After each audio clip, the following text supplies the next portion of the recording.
ಶ್ರೀಕೃಷ್ಣ.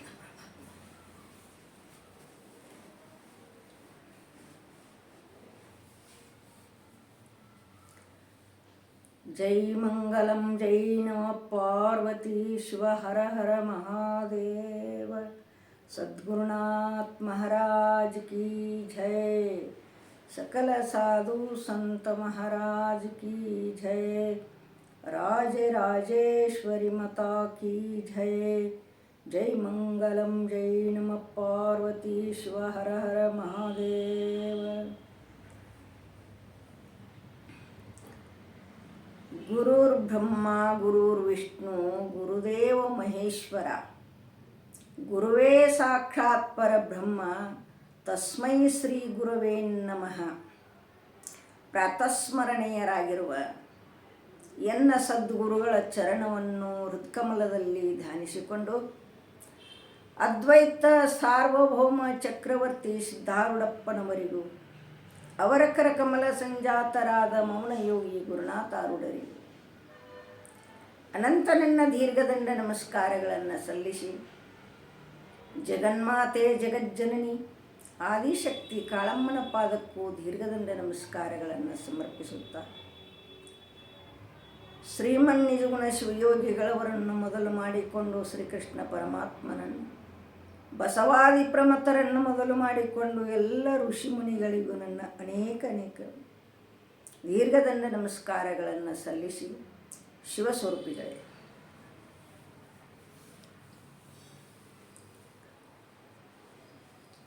ಇಲ್ಲಿ ಅನ್ನ ಬಸವಣ್ಣನವರ ಒಂದು ವಚನವನ್ನಾಧಾರವಾಗಿಟ್ಟುಕೊಂಡು ಮಾತನಾಡಬೇಕೆಂಬ ಇಚ್ಛಾ ಆಗ್ಯದ ಪುಣ್ಯಾತ್ಮರೇ. ಅದು ಯಾವುದು? ಉಳ್ಳವರು ಶಿವಾಲಯ ಮಾಡುವರಯ್ಯ, ನಾನೇನು ಮಾಡಲಿ ಬಡವನಯ್ಯ. ಎನ್ನ ಕಹಲೆ ಕಂಬ ದೇಹವೇ ದೇಗುಲ, ಶಿರವೇ ಹೊನ್ನ ಕಳಸವಯ್ಯ ಕೂಡಲ ಸಂಗಮ ದೇವ. ಏನು ಹೇಳಿದರು? ಹೇ ಭಗವಂತ, ಉಳ್ಳವರು ಶಿವಾಲಯ ಮಾಡುವರಯ್ಯ. ಉಳ್ಳವರಂತಂದ್ರೆ ಇಲ್ಲಿ ಯಾರು? ಉಳ್ಳವರಿಗೆ ಏನಂತಾರ? ಉಳ್ಳವರಂದ್ರೆ ಏನು? ಅವರು ಯಾರು? ಅವ್ರು ಹೇಳಿದರು, ಅನ್ನ ಬಸವಣ್ಣನವರು, ಉಳ್ಳವರಂತಂದ್ರೆ ಅಜ್ಞಾನಿಗಳು. ಅಲ್ಲ, ನಾವು ಗುಡಿ ಕಟ್ಟವರೆಲ್ಲ ಅಜ್ಞಾನಿಗಳು ಆದಿವನಂಗಾರ. ಜಗಳಕ್ಕೆ ಬಂದ್ರಂದ್ರೆ ಅವ್ರು ಏನು ಮಾಡೋದಪ್ಪ? ಬಸವಣ್ಣವ್ರ ಹೇಳ್ಯಾರ, ನಮ್ಮ ಗುರುಗಳು ಹೇಳ್ಯಾರ. ನಾವು ಗುಡಿ ಕಟ್ಟಿದವರೆಲ್ಲ ಅಜ್ಞಾನಿಗಳನ್ನು ಅವತ್ತು ಕೇಳಿದ್ರೆ ಅದು ನಮಗೆ ಗೊತ್ತಿಲ್ಲ. ನೀವು ಅಜ್ಞಾನಿ ಎದಿರೋ ನಮಗೆ ಗೊತ್ತಿಲ್ಲ. ಬಸವಣ್ಣವ್ರು ಮಾತ್ರ ಹೇಳ್ಯಾರ, ಅದನ್ನು ಮಾತ್ರ ಹೇಳ್ತೀವಿ ನಾವು ಇಷ್ಟ. ಅಣ್ಣನವರು ಹೇಳ್ಯಾರ, ಅದ್ರ ಪ್ರಕಾರ ನಾವು ಹೇಳ್ತೀವಿ. ನೀವು ಗುಡಿ ಕಟ್ಟಿದವ್ರೇನು ಅಜ್ಞಾನಿ ಏನು ಜ್ಞಾನಿ ಎದಿರೋ ನಮಗೆ ಗೊತ್ತಿಲ್ಲ. ನಿಮ್ಮನ್ನ ಯಾಕೆ ನಾವು ಪರೀಕ್ಷೆ ಮಾಡ್ಬೇಕು? ಇದೇನು ಉಸಾಬರಿ ಏನು ಕಸ ತಗೊಂಡು ಮೈ ಮೇಲೆ ಹಾಕ್ಕೊಂಡ್ರಂತ? ಅದಿಲ್ಲ. ಅವ್ರೇನು ಹೇಳ್ತಾರೆ?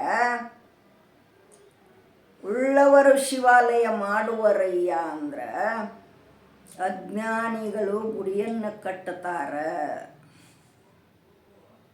ಆದರೆ ಇದು ಕಹಲೆ ಕಂಬ, ನನ್ನ ಕಾಲಗಳ ಕಂಬ ಪರಮಾತ್ಮ, ದೇಹವೇ ದೇಗುಲ, ಶಿರವೇ ಹೊನ್ನ ಕಳಸವಯ್ಯ ಕೂಡಲ ಸಂಗಮ ದೇವ.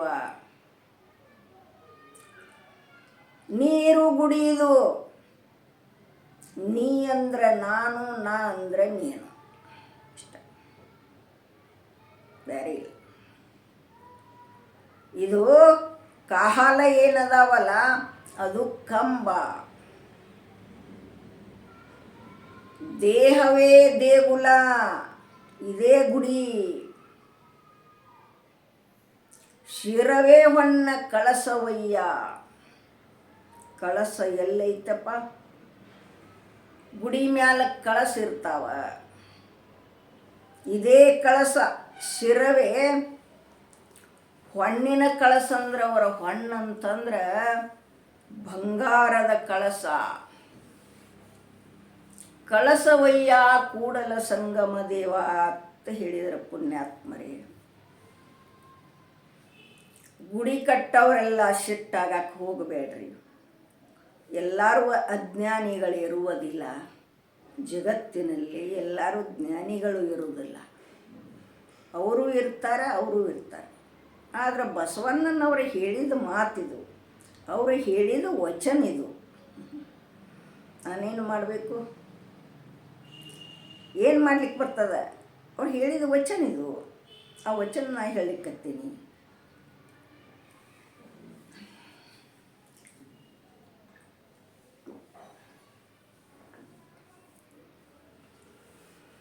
ಇಲ್ಲಿ ಅಜ್ಞಾನ ಅಂದ್ರೆ ಏನು? ಎದಕ್ಕೆ ಅಜ್ಞಾನ ಅನ್ನಬೇಕು? ಪ್ರಶ್ನೆ ಇಲ್ಲಿ. ಅಜ್ಞಾನ ಅಂದ್ರೆ ಏನು? ಶ್ರೀಮನ್ನಿಜುಗುಣ ಶಿವಯೋಗಿಗಳವರು ಹೇಳಿಕೊಂಡು ಬಂದ್ರಿ ಪುಣ್ಯಾತ್ಮರೇ. ತಮ್ಮ ಕೈವಲ್ಯ ಪದ್ಧತಿಯಲ್ಲಿ ಜ್ಞಾನ ಪ್ರತಿಪಾದನ ಸ್ಥಳದಲ್ಲಿ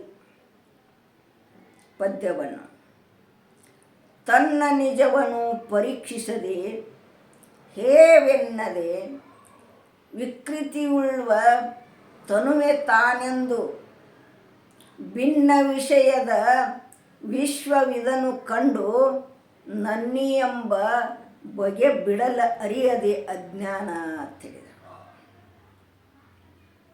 ಅಜ್ಞಾನದ ಲಕ್ಷಣವನ್ನು ಹೇಳಿದರು. ತನ್ನನ್ನು ಪರೀಕ್ಷೆ ಮಾಡಿಕೊಳ್ಳಾರ್ದ ಯಾವ ಮನುಷ್ಯ ಇರ್ತಾನಲ್ಲ ಅವ ಅಜ್ಞಾನಿ. ತನ್ನನ್ನ ಸ್ವರೂಪವನ್ನು ಯಾವರ ತಿಳ್ಕೊಂಡಾರ ಅವರ ಜ್ಞಾನಿ. ಸಿಟ್ಟಾಗೋ ಕಾರಣ ಏನೈತಿಲ್ಲಿ? ಜಗಳ ಮಾಡೋ ಕಾರಣ ಏನೈತಿಲ್ಲಿ? ತಾ ಯಾರೆಂಬುದನ್ನು ಯಾರ ತಿಳ್ಕೊಂಡಾರ ಅವರ ಜ್ಞಾನಿ. ತಿಳ್ಕೊಳ್ಳದವರ ಅಜ್ಞಾನಿ.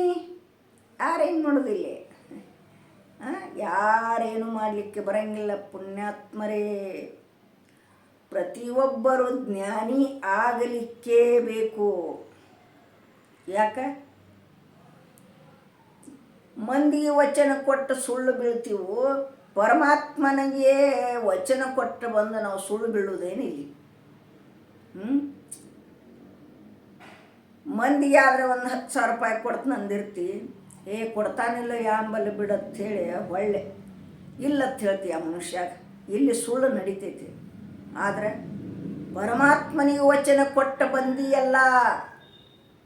ತಾಯಿಯ ಗರ್ಭದೋ ನಾನಿರ್ದ ವೇಳೆಯಲ್ಲಿ ಹೇದತಿ ಬಾಧೆಗೆ ಮನನೊಂದು ಪೇಸುತಿಹ ಪೇಯವನ್ನು ಏತಕ್ಕಿನ್ನು ಪಡಮಟ್ಟಿರುವೆ. ಕಾಯಜ ವಿರೋಧಿ ಗುರುಶಂಭುಲಿಂಗವನ್ನೊಲಿಸಿ ಮಾಯವನ್ನು ಮೀರಿ ಭವವನ್ನು ಗೆಲ್ಲುವೆನೆಂಬ ಸಮುದಾಯದ ಅಧಿಕಾರ ಎನ್ನದಿತ್ತು ಮರೆದೀಗ ಧರ್ಮ ಜ್ಞಾನ. ಕೊಟ್ಟು ಬಂದಿಲ್ಲ? ಕರೆ ಹೇಳು. ತಾಯಿ ಗರ್ಭದಾಗಿದ್ದಾಗ ನೀನು ವಚನ ಕೊಟ್ಟು ಬಂದಿ ಹೇಳು. ಬಂದಿಯೋ ಅಥವಾ ಎಲ್ಲೋ? ಇಷ್ಟ ಹೇಳು. ಕೊಟ್ಟು ಬಂದ ನಿಂದಿ ಜ್ಞಾನಿಯಾಗ. ಸುಳ್ಳು ಹೇಳಿದಿ ನಾ ಏನು ಕೊಟ್ಟಿಲ್ಪ ನೆಂಪಿಲ್ಲಂದಿ ಹಿರಿತಾನ ಮಾಡ್ಕೊತ ಅಡ್ಡಾಡ್ಕೊತ ಹೋಗ್ಬಿಡು. ಯಾಕೆ ಸುಳ್ಳು? ಅಲ್ಲೇ 4 ಮಂದಿ ಹಿರಿತಾನ ಹರಿದು ಅದ 4 ರೂಪಾಯಿದಾಗ ತಿನ್ನೋದು ಮಾಡೋದು. ದೊಡ್ಡವ್ರಾಗೋದು. ಸಣ್ಣವ್ರಾಗಂಗಿಲ್ಲ, ದೊಡ್ಡವ್ರಾಗೋದು. ಹಿರಿತಾನ ಮಾಡಿ ದೊಡ್ಡವರಾಗೋದು. ಪುಣ್ಯಾತ್ಮರೇ, ದೊಡ್ಡವರಾಗಬೇಕಾಗಿತ್ತಂದ್ರೆ ಮಂದಿ ದೊಡ್ಡವ್ರ ಆಗೇದಿ ಅಂದ್ರೆ ಆಗಕ್ಕೆ ಹಂಗೆ ಬರಂಗಿಲ್ಲದ ಅನ್ನಂಗಿಲ್ಲದ. ಮಂದಿಗೆ ದೊಡ್ಡವರಾಗಿತ್ಕೊಂಡು ನಮಗೇನು ಮಾಡೋದೈತಿ? ಮಂದಿಗೆ ನಾವು ದೊಡ್ಡವ್ರು ಅನಿಸ್ಕೊಳ್ಳೋದು ನಮಗೆ ಹತ್ತಕ್ಕೆ ಬೇಕಾಗೈತೆ. ಅದು ಬೇಕಾಗೇ ಇಲ್ಲ ಮಗ. ಸಣ್ಣವ್ರೆ ಅಕ್ಕನ ವಾರಕ್ಕೆ ಬೇಯುವರಕ್ಕ ಅವ್ರು ಹಿಂದೆ ಏನು ಮಾಡ್ತಾರೆ ಮಾಡ್ಕೋವಲ್ರಕ್ಕ. ಅಣ್ಣ ಬಸವಣ್ಣನವರು ಸಭೆ ಕೂಡಿತ್ತು ಎಲ್ಲಿ? ಬಸವ ಕಲ್ಯಾಣದಲ್ಲಿ. ಸಭೆ ಕೂಡಿದ ಸಂದರ್ಭದಲ್ಲಿ ಇದ್ರೊಳಗೆ ಯಾರ ಶಿವಭಕ್ತರದಿರಿ ಹೇಳ್ರಿ ಅಂಥೇಳಿ ಅಲ್ಲಮ ಪ್ರಭುಗಳು ಹೇಳಿದಾಗ ಅಣ್ಣ ಬಸವಣ್ಣನವ್ರು ಎದ್ನೆತ್ತರು ಲಘು ಮಾಡಿ. ಎಲ್ಲರೂ ಅಂದರು, ಅಲ್ಲಿ ಇವ ಇದಾನೇನು ಭಕ್ತ, ನಾವೇನು ಇಲ್ಲ ಅನ್ನತ್ತಿದ್ರು ಅವರು ಮನುಷ್ಯನೊಳಗೆ. ಆದರೆ ಅಣ್ಣ ಬಸವಣ್ಣನವರಂತೇಳಿ ಆ ಭಾವ ಇದ್ದಿರಕ್ಕಿಲ್ಲ. ಗುರುಗಳಿಗೆ ಅಂದರು, ಅಲ್ಲಮ ಪ್ರಭುಗಳಿಗೆ, ಅಪ್ಪ ಪ್ರಭುದೇವ, ಹೇ ಸದ್ಗುರುವೇ, ಇವರು ಎಲ್ಲರೂ ಏನದಾರ? ಶಿವಭಕ್ತರದಾರ, ನನ್ನ ಗುರು ಸ್ವರೂಪಿಗಳದಾರ. ಶಿವಭಕ್ತನಕ್ಕಿಂತ ಹಿರಿಯರಿಲ್ಲ, ಏನಕ್ಕಿಂತ ಕಿರಿಯರು ಯಾರೂ ಇಲ್ಲ. ಇವರೆಲ್ಲರೂ ಶಿವಭಕ್ತರದಾರ, ನಾ ಅವ್ರ ತಳಗದನಂದ್ರು ಅವರು, ನಾ ಕಿರಿಯವ ಸಣ್ಣವದನಂದ್ರು ಅವರು. ಎಂಥ ಭಾವ ರೀ ಅಣ್ಣ ಬಸವಣ್ಣನವ್ರದ್ದು. ಪುಣ್ಯಾತ್ಮರೇ, ನಮಗೆ ಬಂದಿತ್ತೇನಂತ ಭಾವ. ಏನು ಮಾಡಿದ್ರು ಬರುವುದಿಲ್ಲ. ಏನಂದಿದ್ರೆ ಎಲ್ಲ ಸಭೆ ಶರಣರು ಏನಂದಿದ್ರು? ಇವ ಅಣಬ ದೊಡ್ಡವಾಗೆ ನೆತ್ಲ ತಾನ ಅಂಥೇಳಿ ತೆಲಿಗೊಬ್ಬೊಬ್ಬರು ಅಲ್ಲೆಲ್ಲೇ ಮಾತಾಡ್ತಿದ್ರು ಅವರು. ಯಪ್ಪ, ಎಲ್ಲರೂ ಶಿವಭಕ್ತರದಾರ, ಗುರುಗಳ ನನ್ನ ಗನಕ ಮಾತ್ರ ಗುರು ಸ್ವರೂಪಿ ಅದಾರ ಅಂದ್ರವರು. ಶಿವಭಕ್ತರದಾರ, ಏನಕ್ಕಿಂತ ಕಿರಿಯಾರು ಯಾರೂ ಇಲ್ಲಿದ್ರಾಗ ಎಲ್ಲರೂ ದೊಡ್ಡವರು ಅದಾರ ಅಂದ್ರೆ ಅವರು. ಹಂಗೆ ನಾವು ಏನು ಮಾಡ್ತೀವಿ ಅಂದ್ರೆ ದೊಡ್ಡವ್ರು ಅನಿಸ್ಕೋಬೇಕತ್ತೀವಿ. ದೊಡ್ಡವ್ರು ಅನ್ಬೇಕು, ನಾವು ಹಿರಿಯರು ಅನ್ಬೇಕು ಅವರಿಗೆ. ಇವರು ದೊಡ್ಡವ್ರು ಆಗಲಿಕ್ಕೆ ಬರಂಗಿಲ್ಲ. ಪುಣ್ಯಾತ್ಮರೇ, ದೊಡ್ಡವ್ರು ಆಗಬೇಕಾಗಿತ್ತಂದ್ರೆ ಜ್ಞಾನ ಮಾಡಿಕೊ. ಜ್ಞಾನ ಮಾಡಿಕೊಂದಿಪ್ಪ ಅಂತಂದ್ರೆ ನೀ ದೊಡ್ಡವ. ನೀನು ಪುರುಷ ಚಾಂಡಾಲನಾದರೂ ದ್ವಿಜನಾದರೂ ಗುರು ಸ್ವರೂಪವೆಂಬ ಭಾವಿಸಿ ಅದ್ವೈತ ಹಿಡ್ಕೊಂಡು ಬಂದಾರ ಇಂದ್ರಗಡವು. ಆ ಜ್ಞಾನಿಯೇ ದೊಡ್ಡವಾಗಿರತಕ್ಕಂಥವ ಜ್ಞಾನಿ. ಅವ ಚಾಂಡಾಲನಿದ್ದರು, ದ್ವಿಜನಿದ್ದರು, ಅವ ತಿರ್ಕೊಂಡು ತಿನ್ನವಿದ್ರು, ಅವ ಬತ್ಲೆ ಅಡ್ಡಾಡಿದ್ರು, ಅವ ಜ್ಞಾನಿನನ. ಅವ ಮಾತ್ರ ದೊಡ್ಡವ. ನಾವೇನಕ್ಕಮ್ಮನ ಸೀರೆ ಉಟ್ಕೊಂಡು ಡಾಗಿನ ಹಾಕ್ಕೊಂಡು ಫ್ಯಾಷನ್ ಮಾಡಿಕೊಂಡು ಅಡ್ಡಾಡ್ತೀವಲ್ಲ, ನಮಗೆ ದೊಡ್ಡವ್ರತ್ತು ಯಾರು ಅನ್ನಂಗಿಲ್ಲ. ನಂಬದು ನಾವು ತಿಳ್ಕೊಳ್ಳೋದಿಲ್ಲೇ. ಏನು ದೊಡ್ಡವರದೀವೋ ಏನು ಸಣ್ಣವ್ರದೀವೋ ನಾವು ತಿಳ್ಕೊಬೇಕಿಲ್ಲೇ. ಮಂದಿ ಅನ್ನೋದು ಬೇಕಾಗಿಲ್ಲ ನಮಗೆ. ಮಂದಿ ಅನ್ನೋದು ತಗೊಂಡ ನಾವೇನು ಮಾಡೋದತ್ತೆ?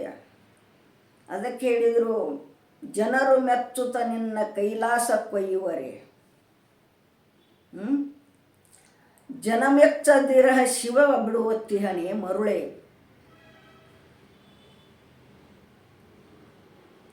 ಬಿಡು ಬಿಡು ಬಾಯದೊಳು ಡಂಬವ, ಮಾನಸದೊಳು ಎಡಬಿಡದಿರು ಸಂಭವ.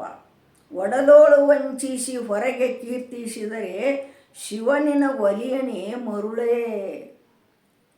ಏನು ಹೇಳಿದರು?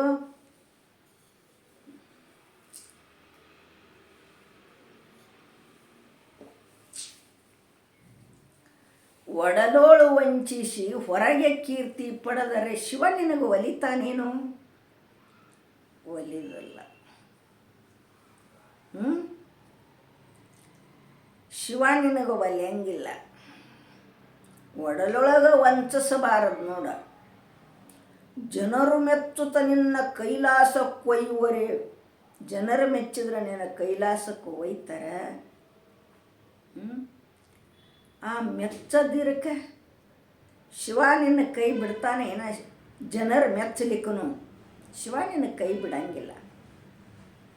ಆದರೆ ಡಾಂಬಿಕ ಮಾತ್ರ ಮಾಡಲಿಕ್ಕೆ ಹೋಗಬೇಡ. ನೀ ಏನು ಮಾಡ್ಕೋಬೇಕಾಗೈತ್ಲೆ? ಜ್ಞಾನವನ್ನು ಪಡ್ಕೊ.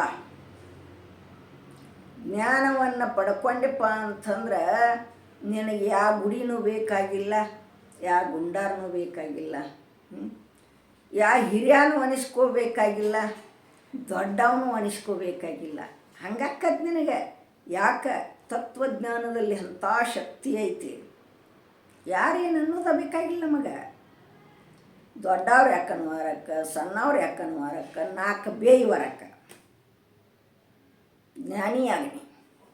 ಜ್ಞಾನಿ ಆದಪ್ಪ ಅಂತಂದ್ರೆ ಎಲ್ಲವನ್ನು ಸರಿ ಸಮಾನವಾಗಿ ಕಣ್ಣೀಲೆ ನೋಡ್ತಿ. ಹೆಂಗೆ ನೋಡ್ತಿ? ಕಣ್ಣೀಲೆ ನೋಡ್ತಿ.